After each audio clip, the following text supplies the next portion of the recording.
Hello and welcome to this video. We're excited to have you here, and in this video we will teach you about pandas for data handling. In this video you will learn pandas data frame theory and terminology. This means that you will learn the language and concepts of the pandas data frame and the fundamental abstract model of a pandas data frame.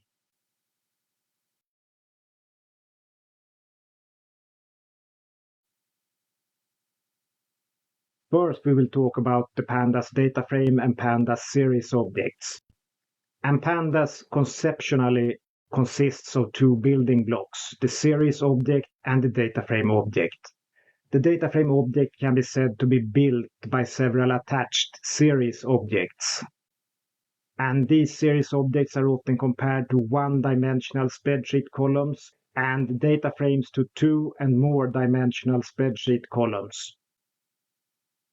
A more practical view of data frames is to consider data frames to be containers for series objects, whereas series objects can be considered to be containers for scalar objects, or in principle any type of object.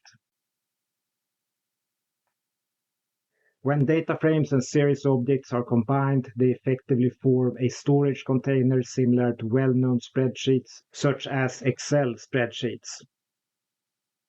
Current data frame objects in Pandas, which is version 2.2, and the expected future version 3 of Pandas, are very similar to Excel spreadsheets. And the general development trend is towards using the data frame object as the primary tool and have series objects as an underlying structure only exceptionally used by data scientists or machine learners. And mainly because some external library requires the use of a series object. Machine learning and data science libraries and packages are adapting over time towards this use of the data frame object as the subject for coding or the object to manipulate with code, plus also the development moves towards greater compatibility with Pandas objects. And now we'll take a graphical look at the Pandas series and data frame objects.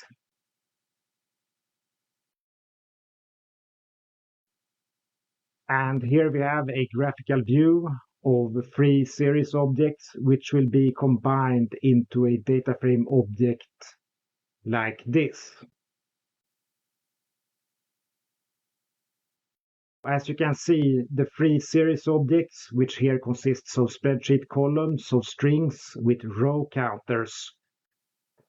And we can add these three series objects together to form a data frame object, which is the tool of main interest for this video, and here conceptualized as a three-column spreadsheet, plus the index column, of course. Now to the question, is a data frame a container for series objects, and series objects a container for scalar or other objects? Or is a series object a one-dimensional spreadsheet column, and a data frame a two or more dimensional spreadsheet column? So now we're going to learn the terminology of this data frame object.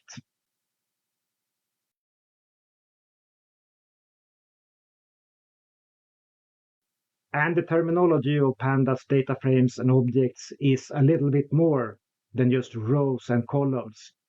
And it is important to know the terminology in order to be able to work with Pandas effectively and to use code and manuals effectively. And here we have an IPython graph display of a data frame with some added graphical elements to aid in describing the parts and names of a data frame. So we will start with the blue arrows which point at columns, and every data frame has columns. And in this case, we have a data frame with a named class column, the named header column, the named location and date column, and the named document text message column. And every data frame also has rows. And in this case, we have marked one of the rows in the data frame with a blue border. And we have an arrow that points at it, and in the right part of the screen with the word row attached. And rows and columns are a bit different in Pandas. We have these columns and we have these rows. And the columns and the rows are the physical properties of the data frame. Every column has a column name, and every row has an index label, which can be roughly said to be in principle equivalent to a column name, but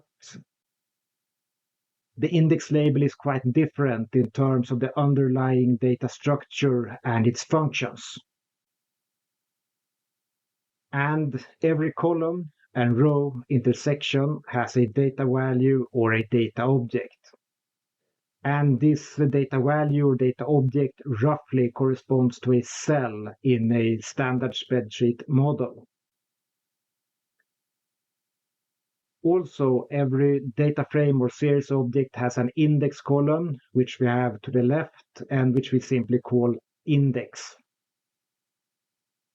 And this index counts all the rows in the data frame and makes it possible to address the data frame by its index. If we want to, we can give the index a name and address it like a named column, or we can have multiple index columns. And we can rename every single label inside this index, or index column if you prefer to call it that. So, in addition to these properties, every data frame has two more important properties which we will use in this video course and which are marked with green color in the data frame image on screen. And these are the green marked axis 1 and axis 0 properties.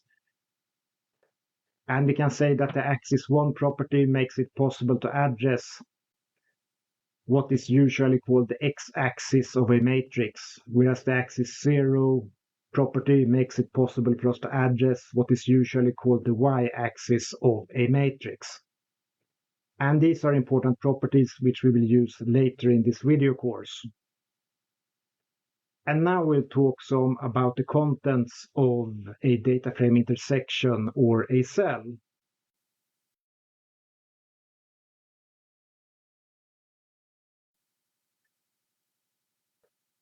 And when you store data in a Pandas data frame or series object container, Pandas may store any arbitrary object using the object data type.